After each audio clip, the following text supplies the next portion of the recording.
Hello students, today we're going to be solving a system of linear inequalities. Please make sure you take notes as you go and complete the survey that follows the video.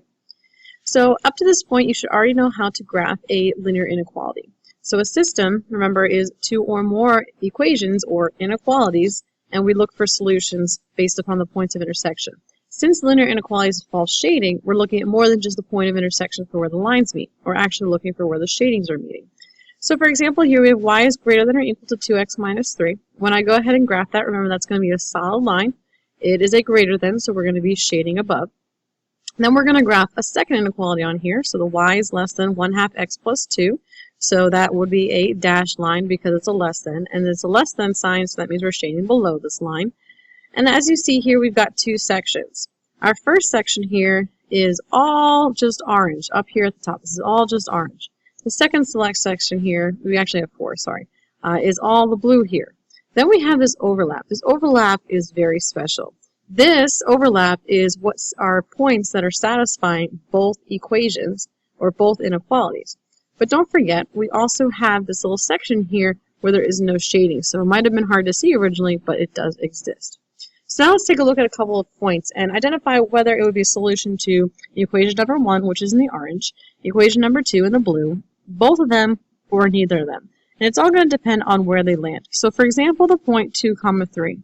The point 2, 3 is found here on this dotted line. Now remember, any points that are on a dotted line or a dashed line are not included in the solution.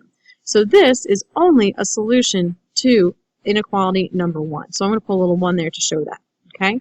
Second example here, number 4, 5. If I were to plot 4, 5 on there, it's going to land right on the line.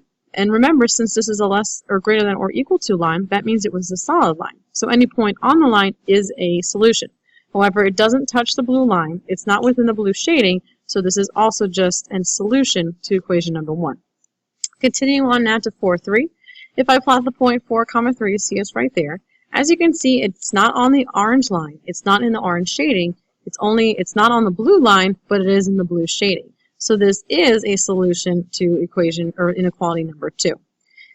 So let's take a look at this next one here. Negative 1, 0. Negative 1, 0 is in a very special area. As we said before, it's found within this overlap of the shading. Since it's in the overlap of the shading, this represents a solution to both of them. So the answer to this, what we're going to mark as B, just represents that equation or that point is a solution to both of them. And this is actually a solution to our system of inequalities. So just like a linear equation, when we solved it, or linear inequality when we solved it, we did shading because it represented more than one point. The same thing happens with the system here as well. So if we were to continue plotting all these points, you would see the difference between where would be a solution for 1, 2, both, or even neither. So as you can see, all the B's are laying within our shaded area where the overlap is, or on the solid line. But however, this one up here is not within the shaded area, so therefore it's nothing with blue, it's just a solution to number 1. If there were any points within the section that's found right here where the gray arrow is pointing to, that would be a solution to neither. So you can see the difference between what would be a solution for 1, 2, both, or neither from there. Okay, so let's take a look at another example.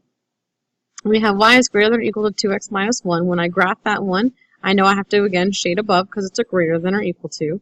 Then I have y is greater than negative x plus 3. So once again, it's a dotted line because it's a greater than sign. And it was a greater than, so it's shading above the line. So once again, we want to go through and identify what would be a solution to the first one, what would be a solution to the second inequality, what would be both, and what would be neither.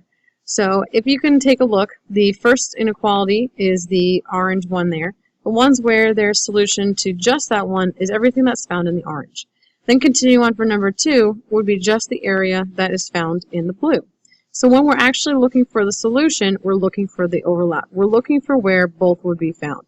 So this area here where it says both would actually be the solution. We would want to maybe darken that or emphasize that section a little bit more than the rest.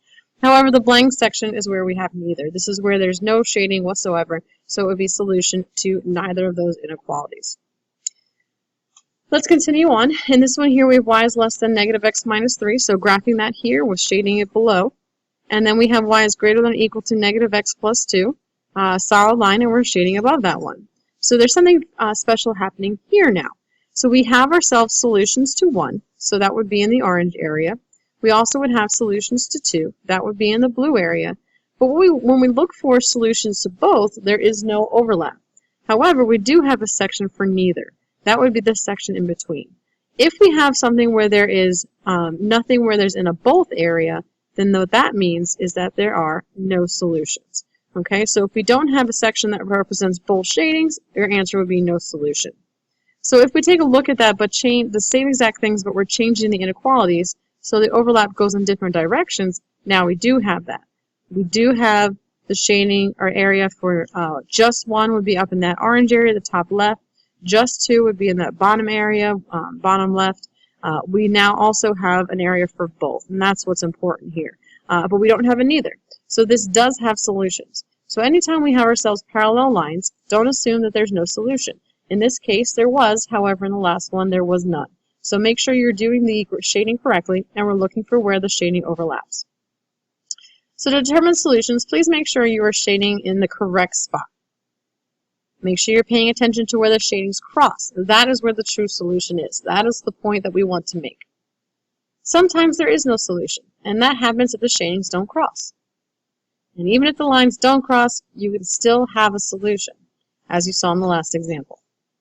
The solution, once again, is where the shadings cross. If you don't write anything down in the sense of what was mentioned here, that is probably the most important.